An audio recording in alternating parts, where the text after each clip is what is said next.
Hey guys, how's it going? On this week's video, I'll be breaking down a variation to the single leg deadlift. What I found is that a lot of people have trouble with balancing in general. So if we take that off the table and simply work on acquiring specific reference centers, we can troubleshoot it a lot more quickly and efficiently. Having said that, let's get down to it. So the setup for the single leg deadlift is the same as if we're going into a simple shifting drill. Load the right side, let gravity drop this left hip. Now your job is to take this left ASIS and bring it more forward without losing this shift. All right. So in this position, you can see my feet are fairly parallel. I can have it in a staggered stance. I can have it equally parallel, or I can even have this foot slightly behind as long as this relationship remains unchanged. All right. So from this position, I'm getting inner thigh, I'm getting heel pressure, I'm getting hamstrings from posteriorly tilting the pelvis, and I'm shifting and hinging now into that right hip more. So I'm constantly trying to get this splitting energy going on to maintain adduction. Once I get to the bottom, I can then pedal to come back up. And if I stay loaded on this side, I can feel obliques working as well. Okay.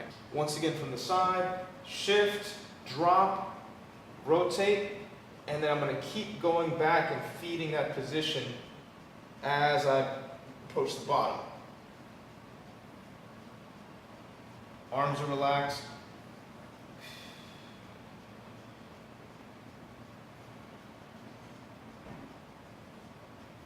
So one of the common issues that people will encounter when trying to perform this drill is that they don't remain loaded on that working side.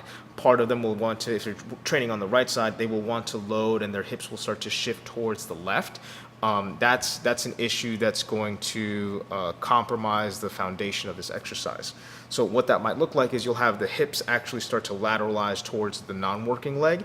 That's one way that this can show up. Another way they can show up is if you see the video from the side view, my unloaded hip, the hip that's away from the camera, is always in front of the loaded leg. So what some people will start to do is they will allow that hip to start to trail back and rotate. So then the whole pelvis complex is rotating away from the right side and biasing into external rotation. So when we bias external rotation on a stance leg, that's essentially us trying to unload that leg and propel us onto the other side.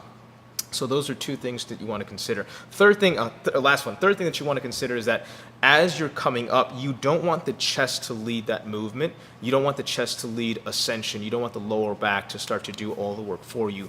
You want to drive primarily through hip extension, especially since you're not going exceedingly low with this variation. You should be able to recruit hamstrings from that bottom position by pedaling back with your foot in order for you to gain true hip extension. So it's a constant drive from hamstrings and adductors to keep you on that right side in order to propel you into full hip extension. All right, that's it for this week. If you have any questions or comments, leave them down below. Don't forget to subscribe to my channel. Hit me up on Instagram at Mejor Strength, and I'll see you guys next Tuesday.